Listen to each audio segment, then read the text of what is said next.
Bon, bah Melville, ça doit pas être si dur que ça à trouver. Alors... Par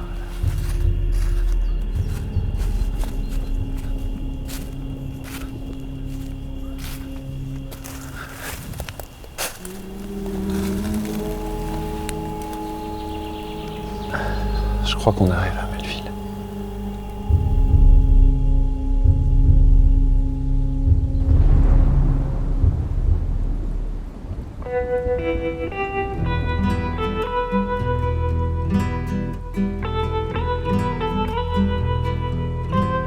Melville, c'est une ville qui se situe dans un pays nordique, qui pourrait être le nord du Canada, le nord de l'Europe, peut-être les États-Unis. Le pays en tout cas n'est pas vraiment nommé. C'est les habitants qui racontent le lieu et qui racontent ce qu'ils ont vécu et comment la ville ou comment le territoire a pu influer sur leurs existences.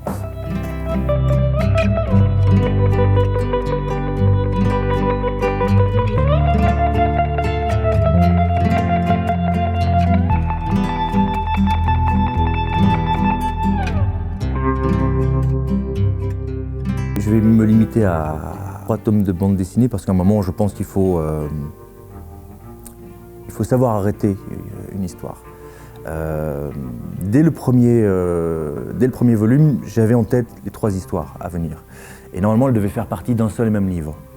L'idée était vraiment de faire un grand récit choral qui était séparé en 3 volumes. Et c'est pour ça que les livres peuvent se lire indépendamment, c'est que c'est 3 points de vue différents pour un seul et même lieu. Pas une seule et même histoire, un seul et même lieu et un seul et même événement. Un incendie de forêt.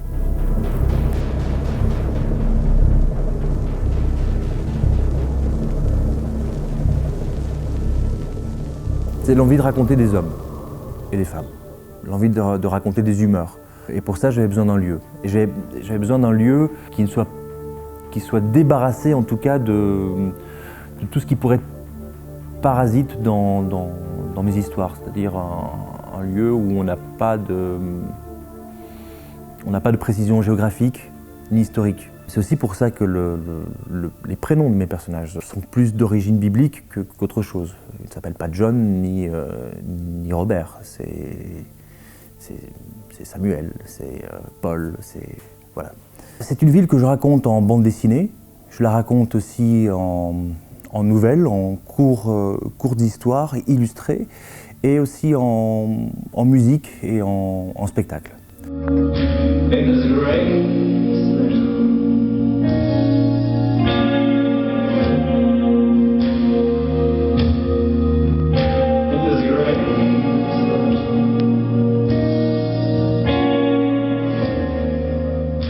Et honnêtement, non, je n'avais pas pensé à un projet global dès le départ, en tout cas à l'écriture de Melville 1. Ce qui était certain, c'est que je voulais absolument accompagner les livres d'une bande-son. Ça, c'était le point de départ. Et à partir de là est venue l'idée de la première application, Melville, où il y avait un petit peu de vidéo, où il y avait beaucoup de musique et aussi toute une partie en réalité augmentée.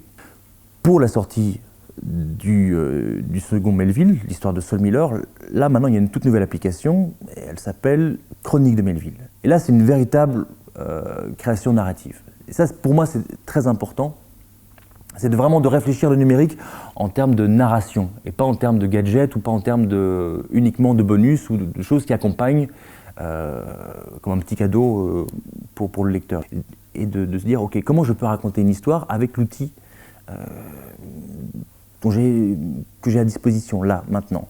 Ce qu'on a décidé, c'est de partir sur une carte, un grand territoire. Et sur cette carte, on peut se balader. Il y a des points à visiter. Il y a une maison, il y a un lieu-dit, il y a une rivière, il y a plein d'endroits. Et sur chaque endroit, on nous raconte une histoire, une chronique, qui sont des vidéos qui durent entre 1 minute, 3, 4, 7, 10 minutes parfois. Et ça, c'est une très très longue histoire avec énormément d'illustrations. Et toutes ces histoires forment un puzzle. Et mis bout à bout, elles racontent un territoire, qui est le territoire de Melville. Dans ma chambre louée à la semaine, j'avais consciencieusement épinglé sur la carte de la ville chaque témoignage rapporté, chaque rumeur évoquée. Et les 3 carnets noircis que j'emballais à présent complétaient, à mon sens, ou du moins je l'espère, la mémoire de ce lieu. Il y a des maisons à vendre à Melville. En fait, on peut acheter sa maison en proposant une histoire. Et si cette histoire est retenue, vous devenez habitant de Melville. Et donc à ce moment-là, la population augmente au fur et à mesure. Pour l'instant, j'ai 3 nouveaux habitants. Et on peut imaginer qu'au bout des 3 tomes, quand mon histoire en tout cas sera terminée, la ville peut continuer d'elle-même par les autres histoires, par les autres habitants. Et l'idée d'agrandir le territoire au fur et à mesure et de passer à 500, 600, 900, 1000. Allons voir. On n'a pas besoin du numérique pour comprendre les bandes dessinées et on n'a pas besoin des bandes dessinées pour comprendre l'application. Il y a des gens qui connaissent les chroniques uniquement par les concerts, par exemple. J'ai des lecteurs que je rencontre en dédicace qui, eux, ne sont absolument pas au courant de tout le contenu numérique. C'est pas grave si on n'a pas tout le contenu, c'est vraiment pas grave. C'est là, ça existe. On est dans une ville, ici, on ne connaît pas la vie de tout le monde. Donc voilà, pour Melville, c'est la même chose.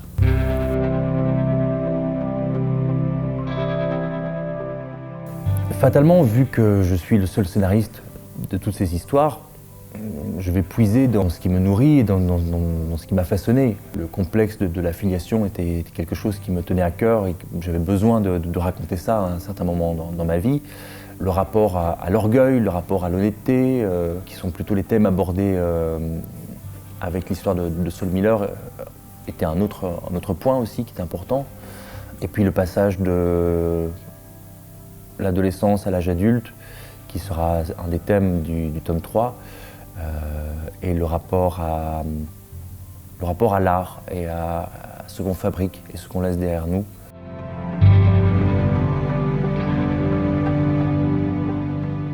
Effectivement, il y a des images fortes qui sont des moteurs à histoire.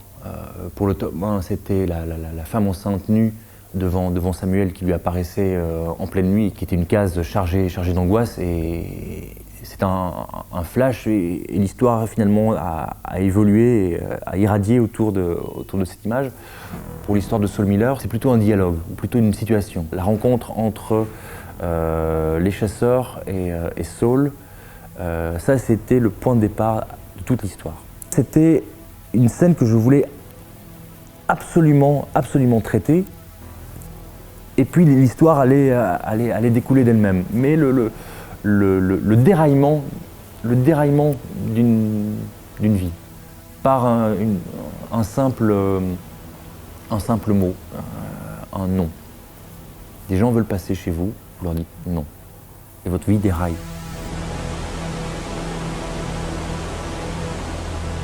J'ai été fortement influencé par le travail de 2-3 dessinateurs. Je pense que ça se voit et ça se ressent dans mes premiers livres, que ce soit American Seasons, The End. Et j'ai essayé de m'en dégager au fur et à mesure avec un hiver de glace. Et j'ai pu, je pense, commencer à trouver mon écriture graphique à partir du moment où j'ai travaillé sur le guide du Lonely Planet Montréal et Québec, où je faisais les illustrations là-dessus. Et généralement, ce sont des accidents qui forcent son écriture personnelle. En revanche, je garde des influences littéraires. Jim Harrison, pour moi, est un auteur qui compte énormément. John Irving compte énormément pour moi. Ron Rash compte énormément. Puis il y a des magiciens de l'image. Il y a des photographes comme Gregory Crewdson, ça je ne peux pas le nier, comme Léonard Misson, qui est un photographe belge du début 20e, qui a poussé la photo d'une certaine manière, d'une manière assez particulière, où on ne sait plus si c'est de l'illustration ou de la photographie. J'ai beaucoup regardé ses travaux. Don McCullin.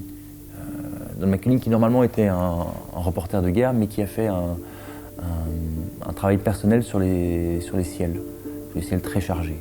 Ça, c'est quelque chose qui m'a beaucoup nourri.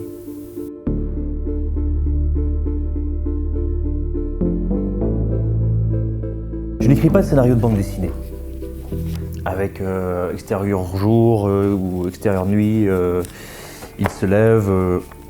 J'écris des bouts de nouvelles, des choses qui m'interpellent, des choses que j'ai envie de raconter. Et c'est une très très longue histoire que je redécoupe en petits chapitres. Et maintenant que j'ai la carte de la ville,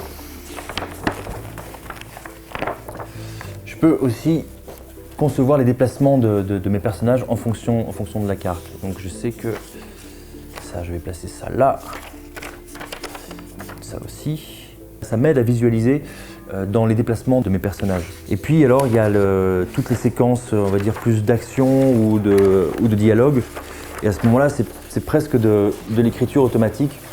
J'écris sans interruption toutes les idées qui me viennent d'une séquence comme si elle se déroulait devant moi là maintenant, comme si j'en étais témoin et que je devais absolument la retranscrire avant qu'elle ne s'échappe. Paul, après avoir fait le lien entre le nom du corps et la cassette, s'introduit chez Pip. Il cherche dans ses objets, il trouve dans la chambre de Pip, intact comme un mausolée, un indice lui rappelle la phrase écrite dans sa lettre, et voilà. Et ça avance, et en fait, là, au fur et à mesure, c'est la fin. C'est la fin du tome 3 qui est ici. Je sais quelle est ma dernière image, je connais ma conclusion, et je peux mettre le mot fin à ce moment-là. Même si je n'ai pas les 150 pages précédentes. Et puis après, je travaille avec ça, et là c'est vraiment un découpage, mais qui n'est pas un découpage de bande dessinée, qui est plus de l'ordre du storyboard très rapide. Là aussi, c'est presque en écriture automatique. C'est des images que je dois absolument placer. Et je sais ce qu'elles vont donner par la suite. Et après, je peux me les replacer dans un cahier où je me dis, ok, cette séquence-là, je peux la mettre là, avant celle-ci, et inversement.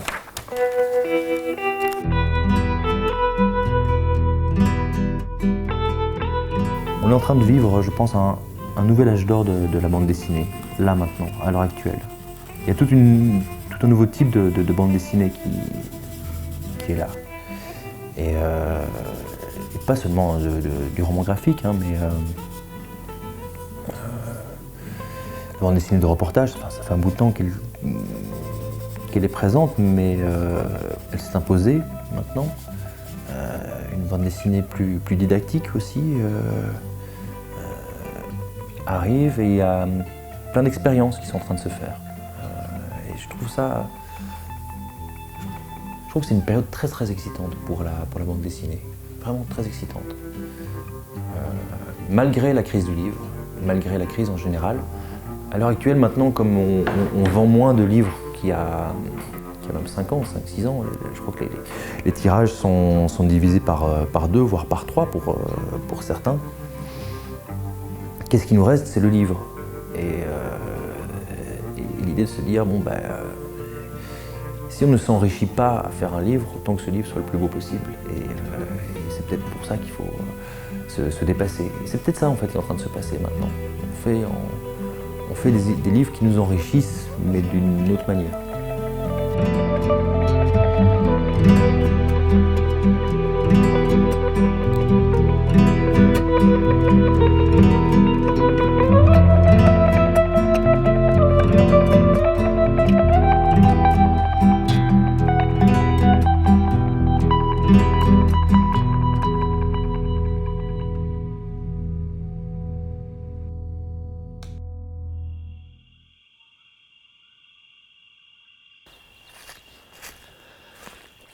Bon.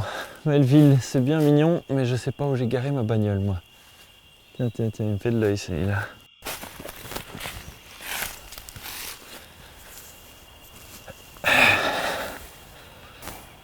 Excusez-moi, je peux vous demander un petit peu d'intimité, s'il vous plaît? Merci.